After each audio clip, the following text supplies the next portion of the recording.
Bir necha kundan beri roza tutyapmiz. Bizni taqvoyimizda nima o'zgarish bo'ldi? Hali ham g'iybatni davom ettiryapmizmi? Roza tutib ig'vo qilyapmizmi? Roza tutib ko'zimizni haromdan tiya olmayapmizmi? Roza tutganimiz bilan quloqimiz bilan g'iybat va ig'volarni birga eshitib o'tiribmizmi? Roza tutganimiz bilan mehr muruvvat qilmayapmizmi? Agar shu ishlar bo'lmayotgan bo'lsa, demak roza tutishdagi ko'zlagan maqsadni biz hali qila olmayapmiz. Shuning uchun Allohim bizlarda mana shu Ramazon-i Sharifda taqvoyimizni ziyoda qilgin deb Allohga iltijo qilish kerak. Va qolgan kunlarida endi o'zimizni tarbiya qilib borishimiz kerak. Ramazon mana shunday taqvo oyi azizlar. Ramazon bu tarbiya oyi. Ramazon bu bir-birlariga mehr shafqat qiladigan oy. Ramazon oyi ham roza tutib, ham ibodat qilib, ham duolar bilan birga zakotlarni beradigan, sadaqalar beradigan oy ham azizlar.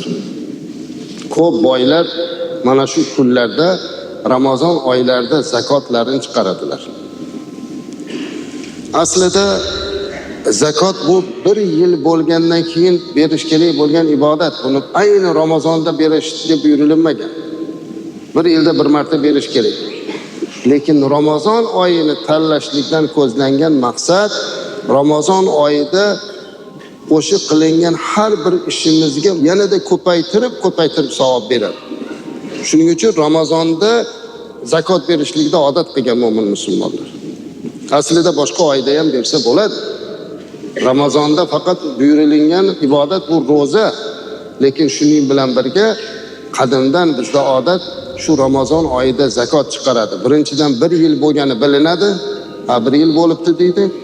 Qolaversa bu oyda har bir qilgan amalimiz yanada ziyoda bo'lib bizga savob yoziladi.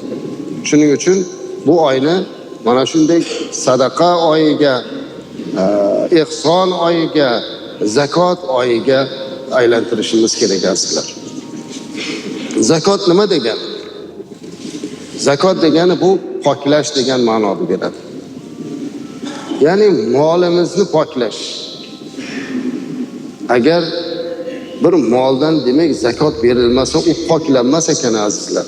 Xuddi mana qo'yni, molni bo'g'izlab, qurbonlik qilib uni qonini chiqarishlik bilan poklangani kabi moli dunyoni zakotini berib poklanadi.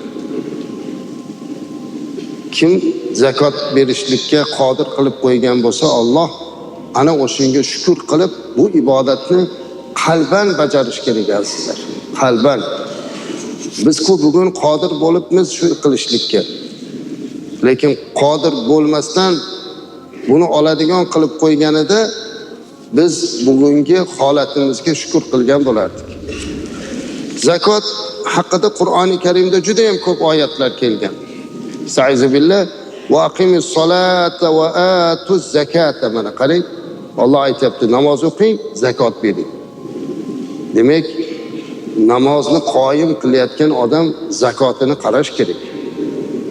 Alloh taolo aytibdi, va aqimis solata va atuz zakata va ati'ur rasula la'allakum turhamun. Namozingizni qoyim qiling, zakotingizni bering va payg'ambar Muhammad alayhi salatu vasallamga ergashing, shoyatga rahim qilinsangiz deyapti Alloh taolo. Demak, mana bu sunnat rasulimizga ergashish, Alloh taolo buyurgan zakotni bajarish bu hammamizning burchimiz azizlar. Namoz bu jismoniy ibodat. Ammo zakot bu moliyaviy ibodat. Buniyal Islam ala khamsin. Payg'ambarimiz alayhisalom aytdilar.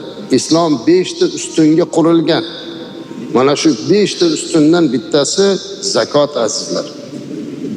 Zakotga befarq bo'lib bo'lmaydi. Zakotni albatta boy odam ajratish kerak. Bu sizga Alloh tomonidan omonat qilib berib qo'yilgan haqdorlarning, kambag'allarning haqqi hisoblanadi.